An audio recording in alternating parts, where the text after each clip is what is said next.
Hi there, and welcome to the Entrepreneur's Therapist podcast. I'm your host, Shula Meet Bearlev Tove, and I'm the Entrepreneur's Therapist. You can call me Shula for short. My pronouns are she, hers.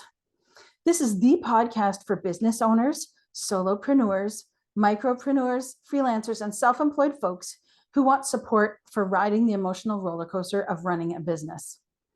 I'm on a mission to mitigate the entrepreneurial mental health crisis and transform the entrepreneurial ecosystem to include the whole human founder as a business priority.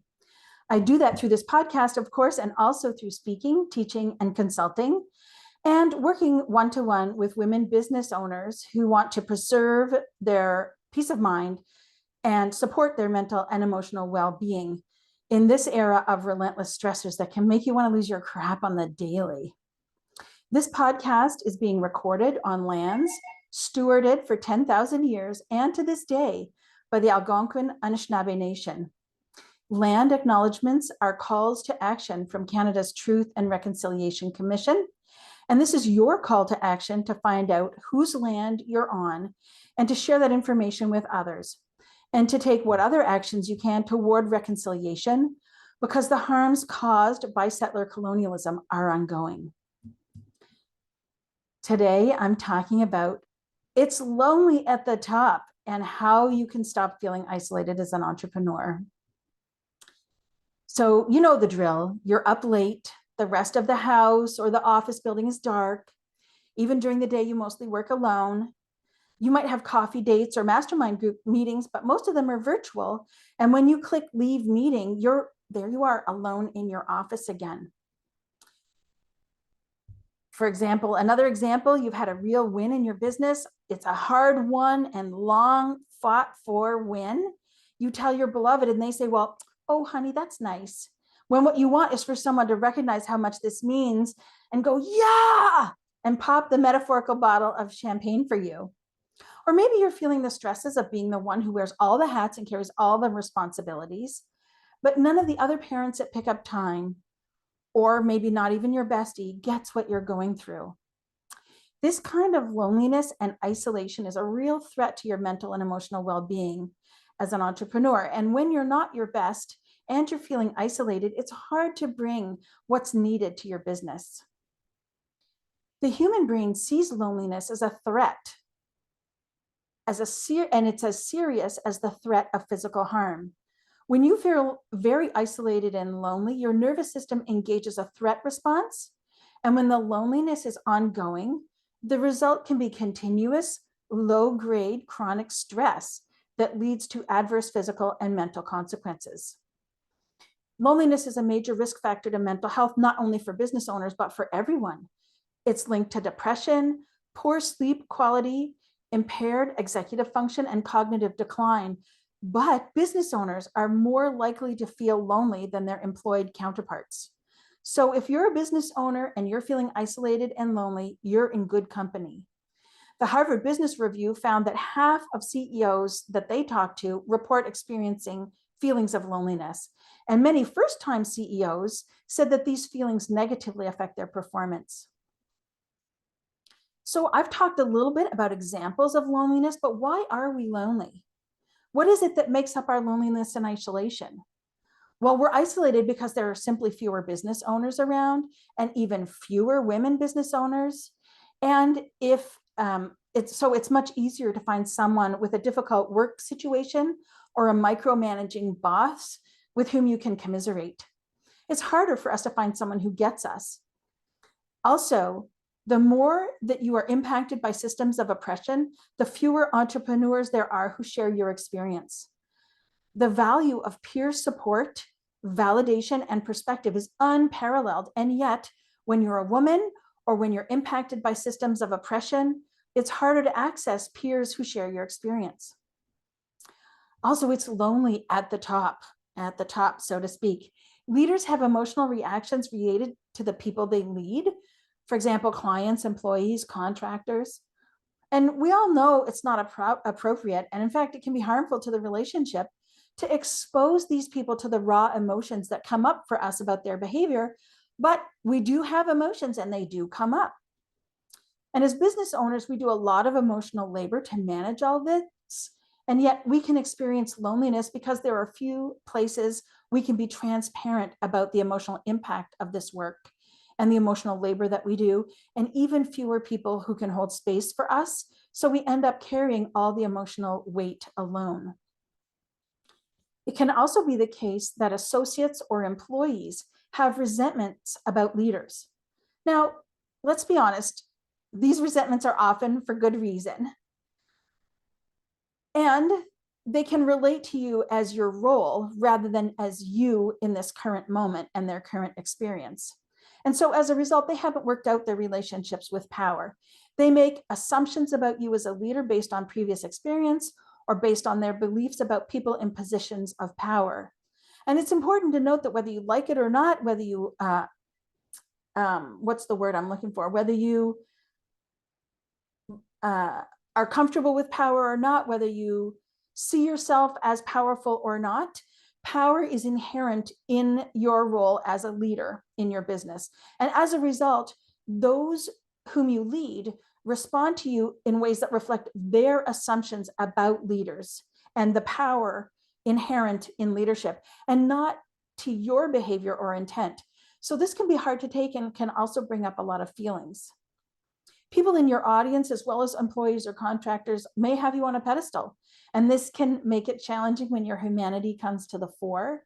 This is really distressing and can generate more feelings of loneliness. And if you don't know any other business owners, it can feel like no one gets you. As business owners, we lack connection with people who validate and understand us. And when we don't have that, it contributes to that sense of isolation.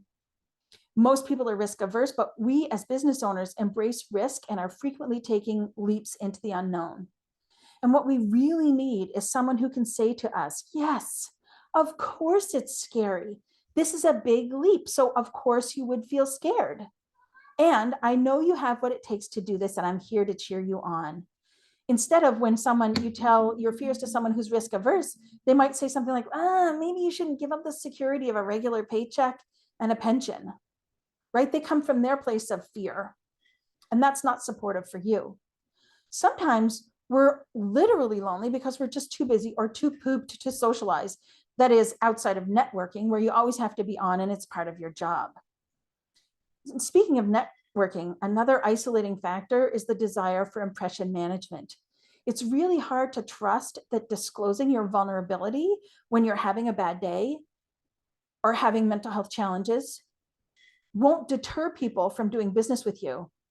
In addition, it's really hard to find the right place where you can let your hair down with people who get you, to share vulnerably with fellow entrepreneurs. But what if someone does figure out you're not okay? Entrepreneurs are leaders and public figures, and the perception is that they can't be seen to have problems. And so as leaders and business owners, we may also believe that we have to hide our problems, our challenges. And as a result, we can experience shame when we're exposed in a way that's not consistent with the carefully curated representation we've been working on to convey. Now, of course, we curate this not to mislead, but to enable potential clients to trust us, right?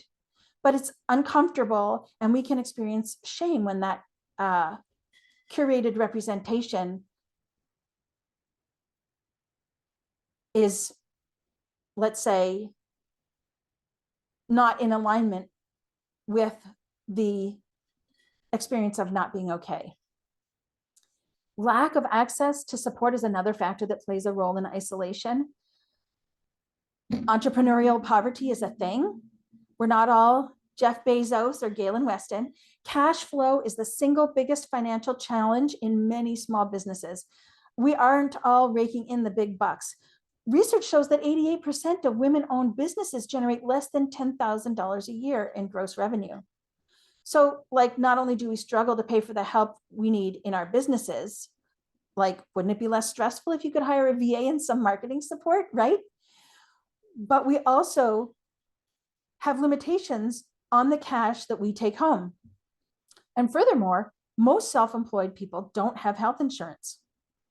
So how are business owners supposed to cover the cost of supports like therapy and massages? And for stressed out business owners, these are far from luxuries. And even if you do have the cash to pay for therapy, it's a challenge to find a therapist who understands entrepreneurship and who can support you in addressing the psychological side of money and business. So, how can you address the isolation you feel as an entrepreneur? Community is the first. Finding community is a must. There are many low-cost communities for entrepreneurs online, and with some searching, you'll find one that fits your values and your budget. And I cannot emphasize enough the value of being with peers, even when it's not a perfect match, because there'll be enough of an intersection that even if you don't say anything, listening to others will support you in feeling validated, in knowing that you're not alone, and there's nothing the matter with you for what you're feeling about what it's like to run a business, right?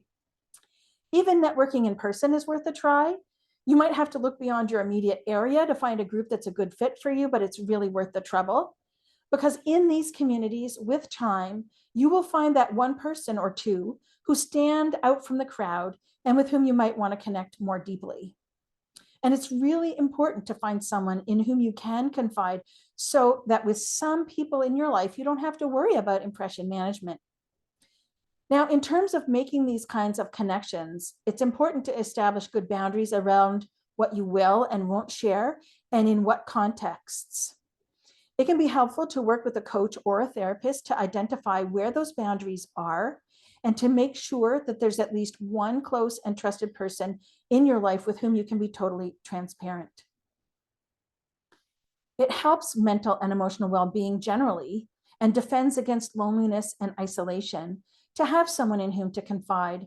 Just like therapists need a therapist, leaders need someone with whom they can process their feelings about the people they lead. And this is where leadership communities, trainers, and coaches, as well as therapists, can be very beneficial. Therapists can serve another important function for business owners. They can help you cultivate emotional intelligence. Leaders who are more attuned to their own emotions have less internally generated stress and are more capable of having healthy relationships with their businesses.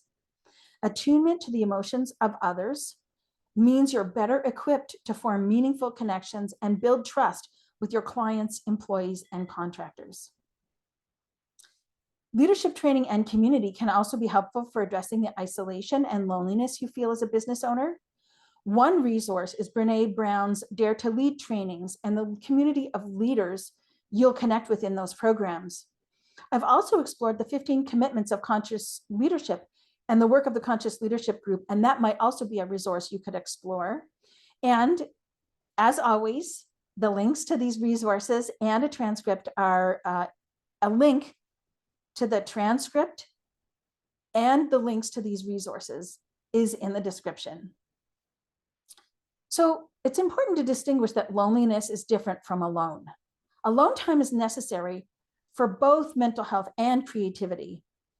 Cal Newport, who's the author of the books Deep Work and Digital Minimalism, says that deep work helps individuals work effectively. And the key to deep work is the elimination of distractions. And solitude is one way we can eliminate these distractions. We may feel lonely in that solitude, and that's of the keys to deep work. Loneliness felt in these moments of solitude is not necessarily a negative thing. It's not necessarily harmful. And there's a book called Rooted. Again, the link is in the show notes. There's a whole chapter on solitude in that book. And the author says that solitude, especially in nature, is an essential way of deepening intimacy with our own minds. And the author makes a crucial point about solitude that distinguishes it from the loneliness that many business owners feel. She makes it clear that solitude has a positive spiritual impact when it is chosen. And I think that's the big difference between solitude and loneliness. Loneliness is something that happens to us, and solitude is something we choose. And as always, when we are feeling like we're in our autonomy and able to make choice, that means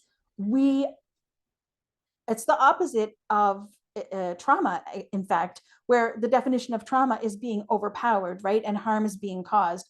So if you didn't choose loneliness and you're experiencing harm from it, it's going to be doubly harmful, and you're going to maybe struggle to find benefit in that. But when you choose to be alone and there are boundaries around that aloneness, that solitude, right? You know, it has a beginning, a middle, and an end, then it can have a positive impact for you.